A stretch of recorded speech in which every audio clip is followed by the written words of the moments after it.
स्वागत है आप सभी का आज के हमारे इस वीडियो में। और आज की वीडियो में आप सभी को बताने वाले हैं कि स्वयं सहायता समूह के कुछ नियम और शर्तें हैं। और हर समूह में कुछ न कुछ परेशानियां भी हैं, कुछ दिक्कतें भी हैं, जिनको लेकर समूह की जो महिलाएं हैं वो परेशान होती हैं। और वो जो परेशानियां समूह में हैं वो निम्न प्रकार से हैं, जैसे कि समूह की जो दीदियाँ हैं वो बैठक में नहीं आती हैं, समूह की दीदियाँ ऋण लेती हैं तो वापसी नहीं करती हैं, समूह की दीदियाँ हैं झगड़ेलू हैं या भेदभाव करती हैं एक दूसरे से, या समूह में गलत व्यवहार एक दूसरे से करती हैं। कोई दीदी अगर गलत व्यवहार करती है तो वो झगड़ेलू है, कोई एक दीदी है, दो दीदी है। या फिर समूह की जो अध्यक्ष सचिव कोषाध्यक्ष है वे मनमानी करती हैं। उन्होंने बोल दिया ये होगा तो होगा, उन्होंने कोई भी आदेश दे दिया और सबको मानना है। तो कुछ ऐसे व्यवहार जो कि गलत होते हैं, क्योंकि अध्यक्ष सचिव कोषाध्यक्ष तो समूह की दीदियों को जो बताएंगे वो मानेंगी, लेकिन वो मनमानी नहीं कर सकते किसी चीज़ पर। कोई बात है, उसका एजेंडा होगा, समूह में बैठक होगी, चर्चा होगी, और फिर उसके बाद उस पर अपनी जो है सहमति राय जो बनेगी उसके लिए वो कोई नियम बना सकते हैं। लेकिन जो है किसी पर दबाव बनाना इस तरह का कुछ नहीं कर सकते। लेकिन ये जो समस्याएं हैं, इन समस्याओं का हम क्या कर सकते हैं, कैसे इनको दूर कर सकते हैं, अपने समूह को एक आदर्श समूह कैसे बना सकते हैं। क्योंकि समूह बनना तो आपके हाथ में है, अब चलाना भी आपके हाथ में है, लेकिन चलाने में यही सारी दिक्कतें आती हैं जो कि हम इस समय आपको स्क्रीन पर दिखा रहे हैं। और लगभग बहुत से समूह में इस तरह की समस्याएं हैं। तो स्वागत है आप सभी का आज के हमारे इस वीडियो में। और आज की वीडियो में आपको इतनी इंपॉर्टेंट जानकारी मिलने वाली है तो एक लाइक तो बनता है। सभी लोग वीडियो को लाइक करें, शेयर करें, और चैनल को अगर अभी तक सब्सक्राइब नहीं किया है तो जरूर कर लें। घंटी के बटन को दबा के ऑल पे सबसे ऊपर घंटी के बटन को क्लिक करें। चलिए आज के वीडियो में आपको बताने वाले हैं इन्हीं सब विषयों पर, और बताएंगे कि समूह के नियम और शर्तें भी क्या है। शुरू करते हैं। देख सकते हैं यहाँ पर कोई समूह जब मीटिंग करने बैठता है तो समूह की ये परेशानियाँ आती हैं। दीदियाँ बैठक में नहीं आती, ऋण लिया है वापसी नहीं करती, झगड़ा करती हैं, भेदभाव करती हैं, गलत व्यवहार करती हैं, अध्यक्ष सचिव कोषाध्यक्ष मनमानी करती रहती हैं। तो अब हमें करना क्या है, यहाँ पर देखते हैं। समूह के नियम और शर्तें, इनको जब आप अच्छे से समझ लेंगे तो ये सारी परेशानियाँ आपकी दूर हो जाएंगी। सबसे पहला नियम है यहाँ पर, एक परिवार से एक दीदी ही समूह में ली जाएगी। एक समूह में जुड़ने के बाद वह दीदी दूसरे समूह में नहीं जुड़ सकती। अक्सर आप लोग का प्रश्न होता है कि दीदी हम एक समूह में जुड़े हैं, क्या दूसरा समूह भी बना सकते हैं? तो नहीं। अगर आप एक समूह में सदस्य हैं या कोई अध्यक्ष सचिव कोषाध्यक्ष है, कुछ भी है, आप समूह में तो है ना, तो इसलिए आप कोई दूसरा समूह नहीं बना सकती हैं। कुछ दीदी सोचती हैं हम एक समूह में सदस्य हैं, दूसरा समूह बना लेंगे, अध्यक्ष बन जाएंगे, सचिव बन जाएंगे। ऐसा कुछ नहीं है। ऑनलाइन आपका जो फीड होता है पोर्टल पर, वहां आपका नाम शो करता है कि आप फला समूह में जुड़ी हुई हैं, तो एक ही समूह से जुड़ सकती हैं। और एक परिवार से एक दीदी ही जुड़ेगी। ऐसा नहीं कि एक घर परिवार से कई सारी दीदी आप समूह में जोड़ लीजिए और फिर वो एक साथ होकर एक ही राय होकर अपनी जो है बात रखने लगे, मनवाने लगे। तो एक परिवार से एक दीदी और एक ही समूह में जुड़ सकती है। नंबर 2 है, समूह में कोई लड़ाई झगड़ा नहीं होगा। यदि कोई दीदी लड़ाई झगड़ा वाली, गलत व्यवहार वाली है तो उसे समूह से सर्वसहमति से हटाया जाएगा। कहने का आशय है कि अगर कोई दीदी समूह में झगड़ा करती है, गलत व्यवहार करती है बाकी दीदी के साथ, कि ऐठ के बोलती है या अपशब्द बोलती है या किसी भी तरह का गलत व्यवहार करती है, या फिर समूह में वो दीदियों को आपस में भ्रमित करती है, लड़ाई झगड़ा करवाती है, और इस तरह का कोई भी व्यवहार उसका गलत होता है, तो समूह में बैठक कीजिए। सभी दीदी मिलकर प्रस्ताव पास कीजिए कि आज के समूह की बैठक में फला फला बैठक हुई और सभी दीदी ने, अध्यक्ष सचिव कोषाध्यक्ष सभी लोग मिलकर मीटिंग करते हैं तो सभी के समक्ष प्रस्ताव होगा कि आज के प्रस्ताव में यह निर्णय लिया जाता है कि फला नाम जो दीदी है उनका नाम लिखिए, फला दीदी समूह की सदस्य या जो भी है, और वो उनका व्यवहार गलत है, हम सभी लोग अपनी सहमति से इनको समूह से हटाते हैं। उनका क्या व्यवहार गलत है ये सब लिख करके, और उस पर सभी जो बाकी दीदियां हैं उनके सब के साइन हो जाएंगे और समूह से उसका हर जगह रजिस्टर से नाम काट दिया जाएगा और फिर जाके NRLM पोर्टल से भी ब्लॉक पे आप कटवा सकते हैं और उसकी जगह नई दीदी को जोड़ सकते हैं।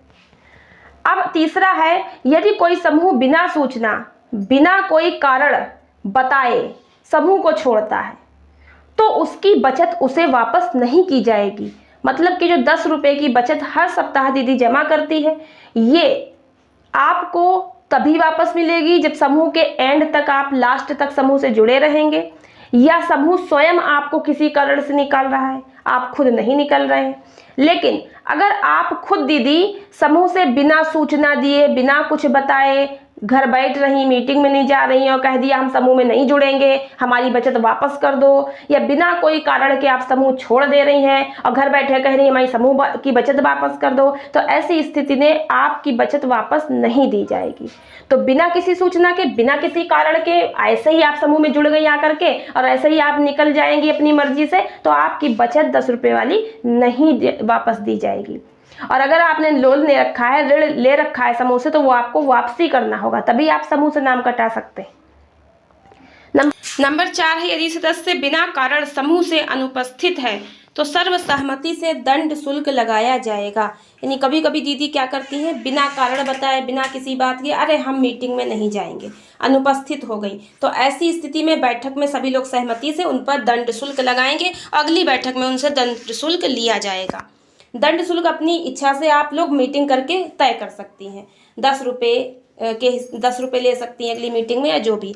समूह का अगला है 5वां, यदि समूह का कोई सदस्य ऋण राशि वापस करने में आनाकानी करे या पैसा लौटाने से मना करता है, समय पर ऋण वापसी नहीं कर रहा है, तो समूह की सभी सदस्य उसके घर से उस ऋण की कीमत की कोई वस्तु लाकर समूह में रख लेंगी। इस पॉइंट को जरा ध्यान से समझ लीजिए, कोई दीदी गलत इसका मतलब ना समझिएगा। जैसे कि कोई समूह की दीदी समूह से लोन लेती है, ऋण लेती है, ठीक है। अब उसने कहा कि हम हर महीने किस्त जमा कर देंगे ब्याज सहित, लेकिन कभी कभी दीदी का काम नहीं अच्छा लगा तो उस वजह से वो पैसा नहीं इकट्ठा कर पाई, नहीं दे पाई अगली किस्त, तो वो आपसे बोलेगी कि दीदी मीटिंग में ही आएगी तो बोलेगी कि इस बार मैं किस्त ब्याज सहित नहीं चुका पाऊंगी और अगले बार चुका दूंगी।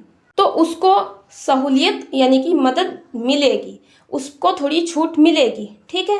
लेकिन कभी कभी दीदी लोग क्या करती हैं कि समूह में जुड़ती इसी बात के लिए है कि हम पैसा ले लेंगे, अपने घर बैठ जाएंगे, पैसा ऋण पे ले लिया और फिर समूह की मीटिंग में भी आना बंद कर दिया। जब दीदी लोग समूह की उनके घर जाती हैं कि आप ऋण वापसी करें, तो वो कहती नहीं देंगे, क्या कर लोगी, पैसा नहीं देती हैं, बेईमानी करती हैं, नीयत खराब करती हैं। तो ऐसी दीदियों के साथ आपको क्या करना है कि जब पैसा लौटाने से मना करें, आनाकानी करें, समय पे ऋण वापसी ना करें, तो ऐसी दीदियों के साथ क्या है कि समूह की बाकी सारी दीदियां उस दीदी के घर जाएंगी और उससे ऋण वापसी के लिए कहेंगी। एक बार जाएंगी, 2 बार जाएंगी, अगर दीदी वो वाकई में पैसा नहीं वापस कर रही है, बेईमानी कर रही है, आप सभी को पता है कि बेईमानी कर रही है, और ऐसी स्थिति में आप उस दीदी से क्या करेंगी, जितने रुपए का ऋण ले रखा है उतने रुपए का कोई कीमत का उसका सामान उठाकर अपने समूह में रख लेंगी और बोलेंगी दीदी आप हमारा पैसा वापस कर दो, फिर अपना सामान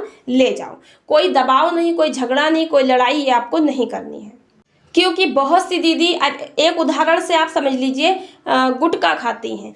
गुटखा 5 रुपये का एक पाउच दिन भर में 4 खा लेती हैं, ठीक है, तो 20 रुपये का गुटखा खा जाती हैं रोज का रोज। अब महीने का उनका कितना हुआ और साल का कितना बना जाके, महीने का 500-600 रुपये का गुटखा खा जाएंगी, लेकिन किस्त जमा नहीं कर रही हैं, आवश्यक चीज़ नहीं कर रही हैं, अनावश्यक चीज़ कर रही हैं। तो ऐसी स्थिति में बार बार भी अगर पैसे को नहीं जमा कर सकती तो उनके साथ ऐसा करेंगी दीदियां कि वो अपना ऋण वापस कर दें। इसके बाद समूह का अगला नियम व शर्त है कि 6 नंबर पे, समूह में किसी प्रकार के लेन देन में समूह की सभी सदस्य बराबर की जिम्मेदारी निभाएंगी। यानी समूह में जो भी पैसे का फंड आता है उसका ऋण लेना, ऋण वापसी करना, जो कुछ भी है, तो समूह की सभी सदस्य इसमें बराबरी की हिस्सेदार होंगी।